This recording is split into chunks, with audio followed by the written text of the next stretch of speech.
Hello, I'm Howard. I've worked in UK railway engineering for nearly 20 years in everything from maintenance, renewals and fault response to project work, design work and management. And today, the next video in the series, looking at railways in video games, I wanted to look at Starfield. There's been some mixed reviews on this game, but personally I liked it. I've played it through so far 1.5 times. I did a full playthrough, did most of the side quests and most of the stories, and then got about halfway through another one before I went off and did something else. So here we are in New Atlantis, the main city of the United Colonies, sort of a futuristic metropolis. And as you'd expect from a futuristic looking city, there is a futuristic transport system known as the New Atlantis Transit System, the NAT, which we'll look into and how that works and its functionality. And also, underground in Mars, there's some underground freight trains that we can look at as well. So there is rail in various forms, freight and passenger transport systems in Starfield around the settled systems. And the idea of the video is just to have a look at these designs and see whether or not they're feasible, what the ideas were behind the design. Are they something that could have worked or could work? And we'll just have a bit of a look into that and see what it's like. So we'll start with the New Atlantis transit system, which you can see here. The sort of station for it is there's 4 stations around the city. There's a lot of verticality in the design of this, which influenced a lot of how it's designed. So you can see here that it's just sort of a capsule with some seating inside. That main door with NAT written on it slides open for access. You can see it opens just there, and if you look, there's some seats. It's quite difficult to see inside. You can't really prop the door open, but you can shine a bit of a light through and see that there's about 4 seats there, about 4 seats there, and I think some at the back as well. So all in all, there's probably about 20 seats in it, so not many. It's probably underutilized because, as you'll see, a lot of the stations are only a couple of 100 meters from each other. I think one of them, the two of the stations are only 200 meters away from each other, which is partly due to the size available for the game design and just the way the city is. So you've got the different stations listed there where it goes, and this is station 3. You'll see it does go.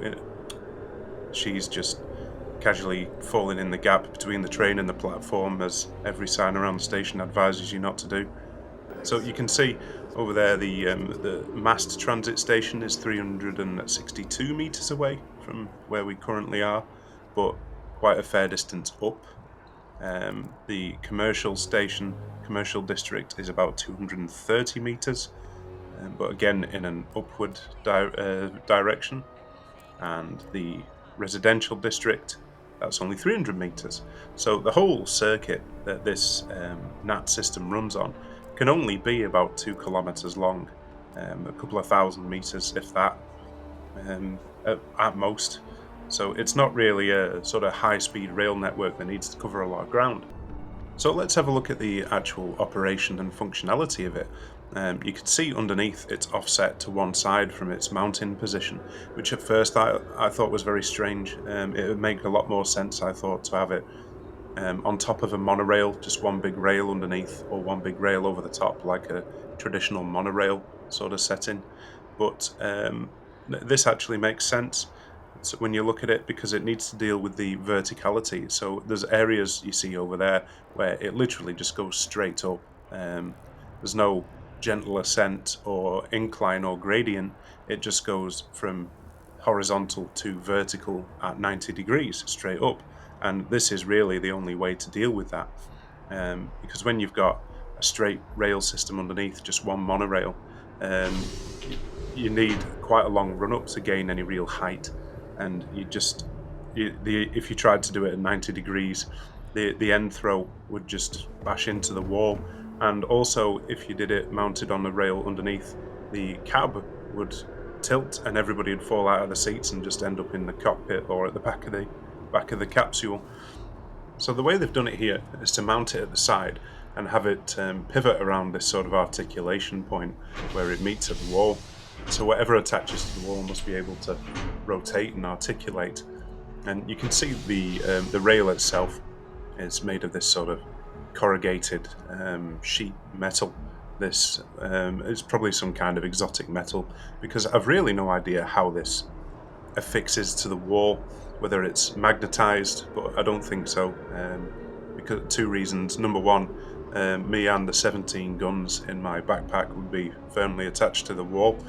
And number two, it wouldn't be particularly safe to be electromagnetic, because if the electromagnet fails, or the system that holds it to the wall fails, the whole thing falls down, and from quite a height.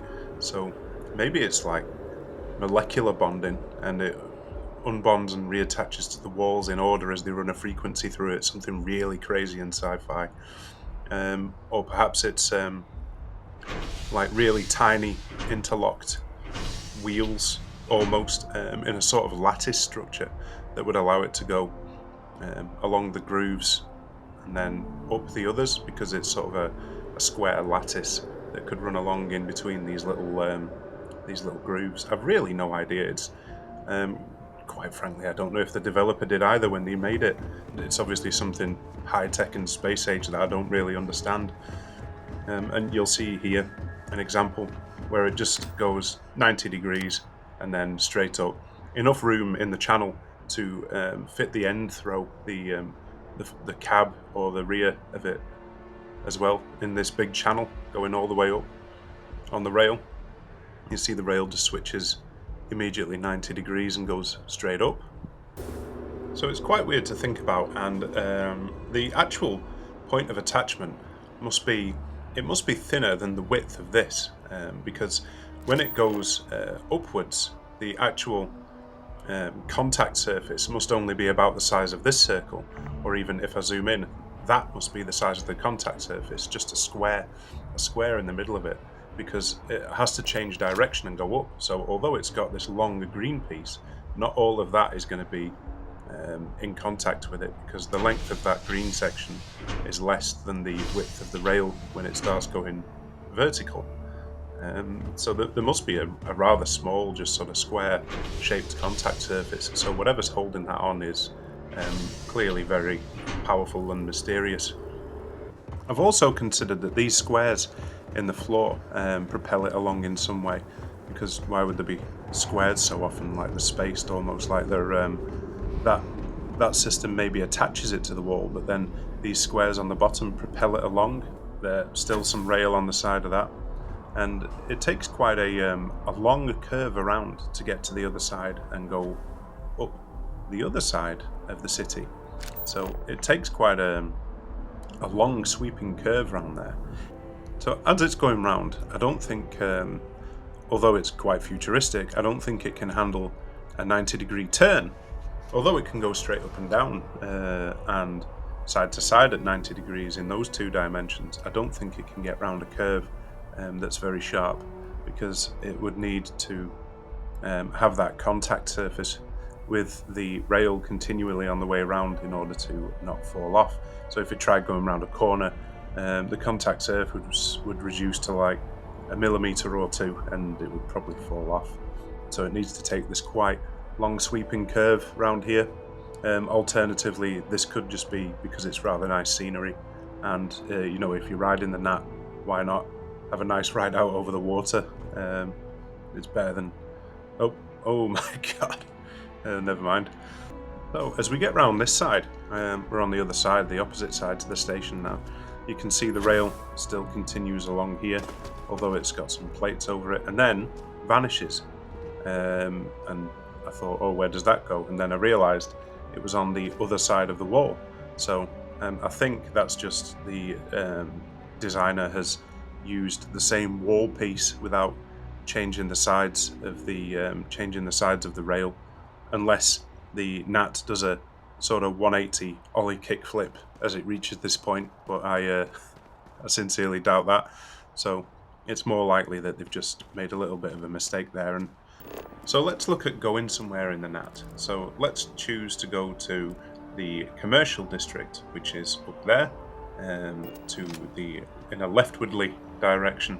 So let's get in the NAT and choose Commercial District, and as you can see, the NAT travels to the right, literally taking the scenic route around that big loop and the waterfall to get to it. Instead of just going 300 meters to the left, it goes about a kilometer and a half to the right, and so it's perhaps only capable of going one way, which seems a bit silly given how often it's used.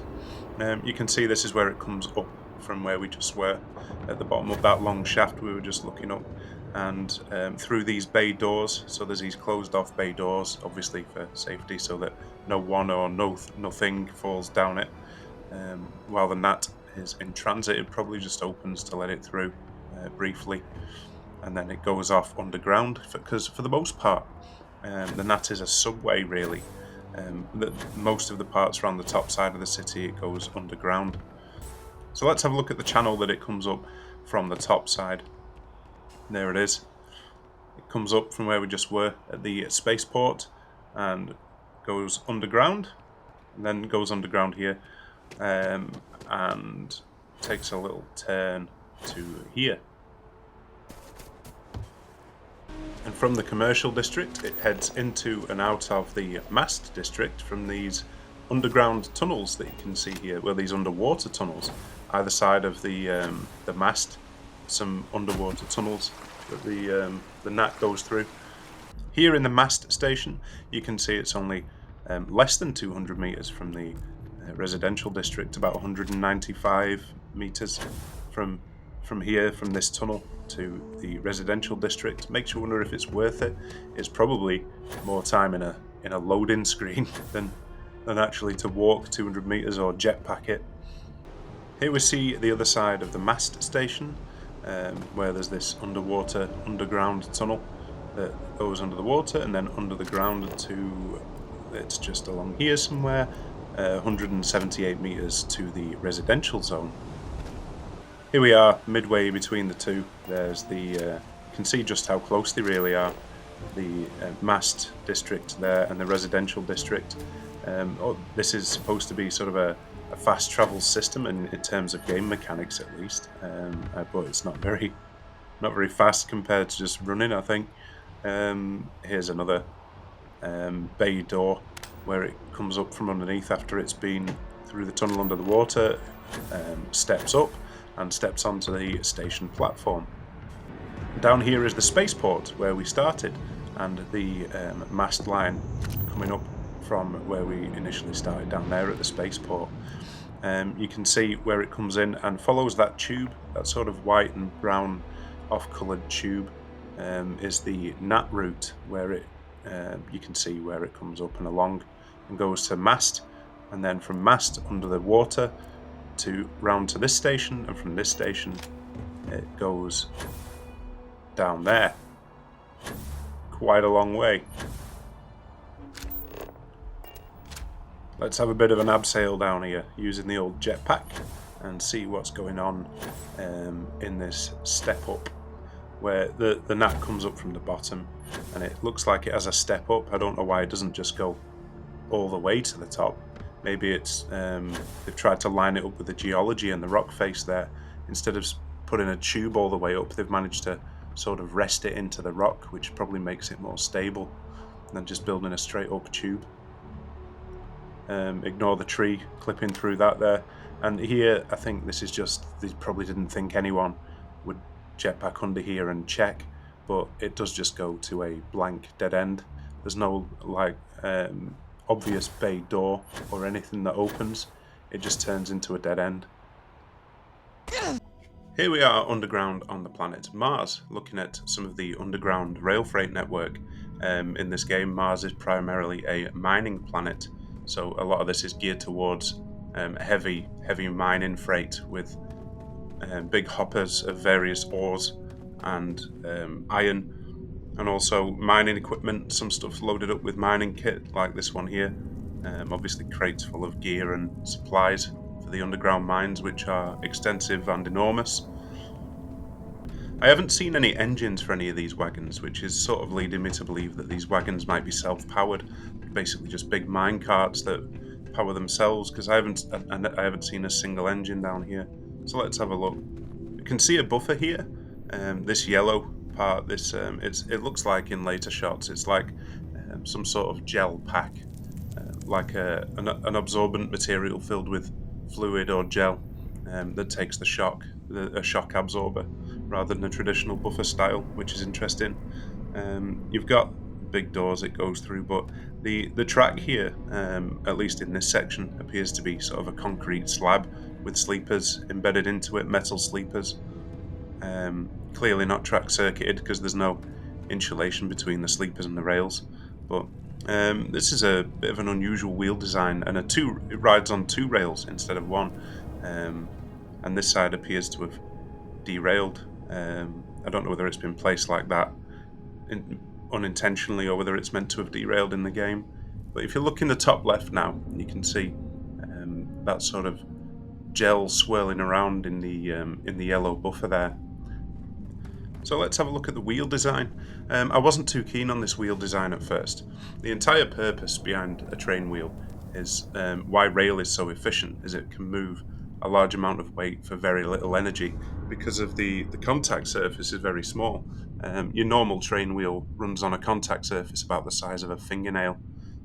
It's really quite a very small area that it actually runs on because it gives it incredibly low rolling resistance. But these wheels would have a lot of rolling resistance because there's big flat portions sat on top of the two rails there, and the middle looks like it has friction with the section in the middle as well.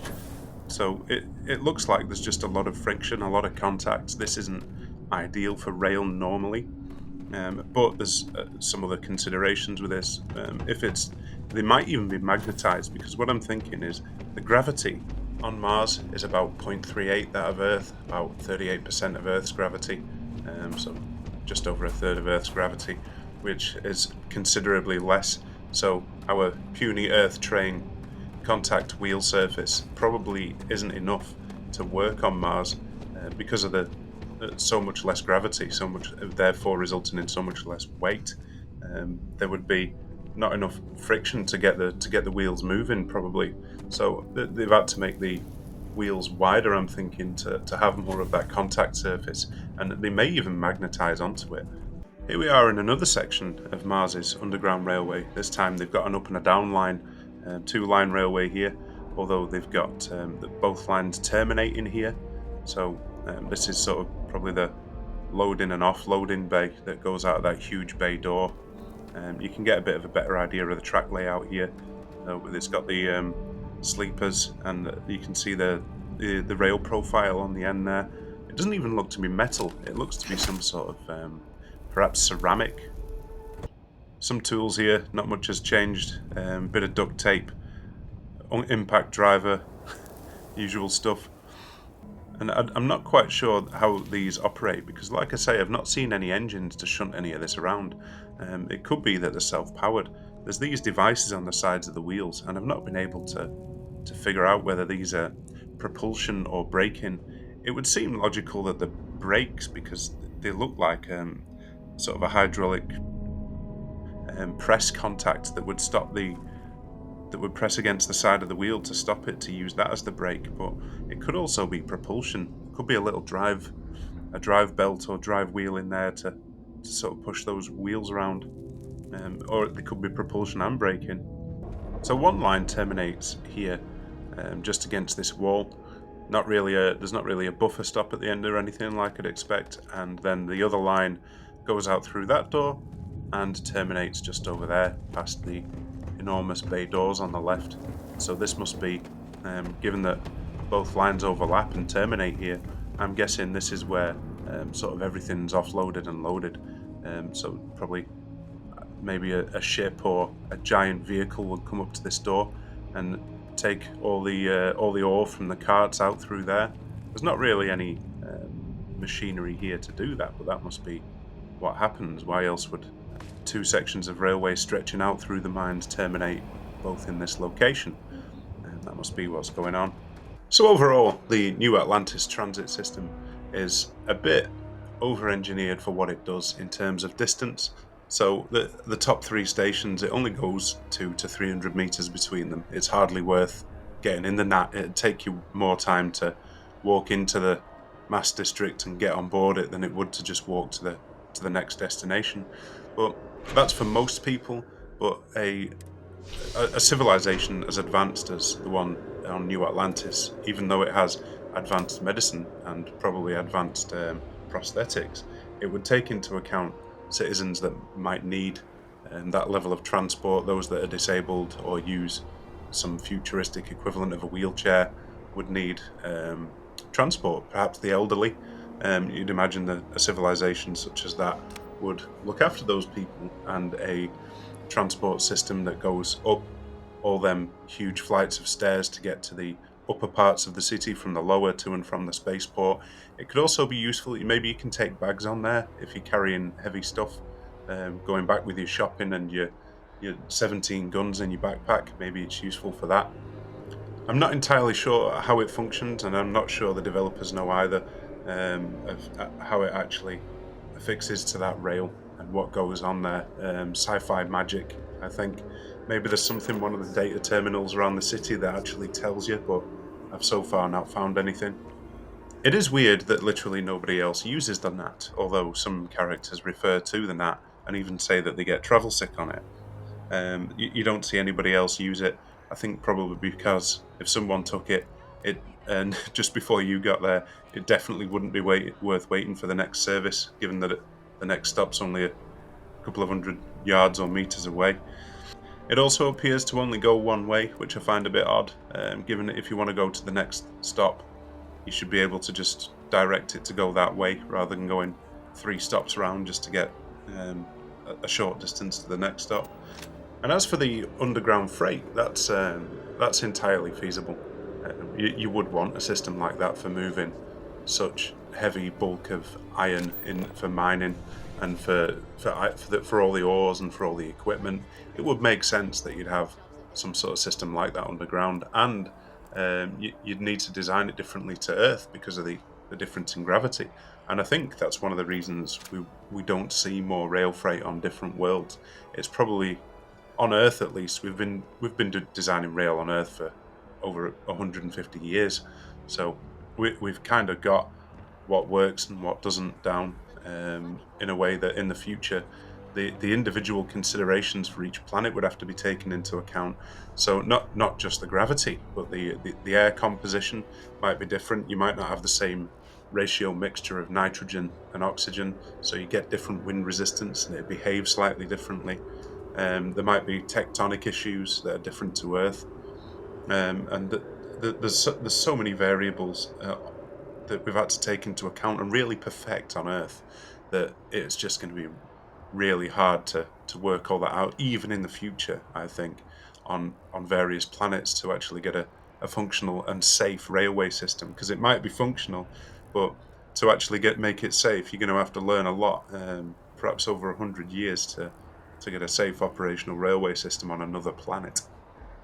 So at the end of these videos, these railway review videos, they're just a bit of fun, but I do try and give a rating out of 10 usually for the game, and you take into account how accurate they are to the real world. Are the semaphore signals in Red Dead Redemption 2 exactly right, or what are these TPWS grids doing in Grand Theft Auto because they're not really in America, or something like that. But in this instance, there's just nothing for me to really compare it against. I can't exactly consult the signaling design standards or the construction standards, or look at the cant or the equilibrium forces being balanced on curves or anything like that. I can't really take it into consideration. So this is probably the only video where I'll not give a rating out of 10, because I feel like that would be a judgment of the game rather than a judgment on the accuracy of the railway. So who knows? Maybe some modder will come out with some sort of Minecraft-esque railway design mod in the construction tab that you can do on planets. That'd be good. I'd have a go at that. But anyhow, thanks for tuning in. See ya.